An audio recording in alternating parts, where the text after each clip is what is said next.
Kita dah sampai. Ya, nak pergi mana? Ikut bapa pergi mana? Bapa beli coklat. Kau nak masuk ke? Boleh. Kita bagi puasa sekejap lagi. Jatuh sebab apa? Jatuh apa? Jatuh motor? Tengok fly ke?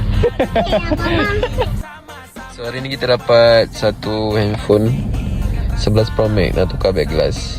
Untuk back glass kita kena buat dekat kedai.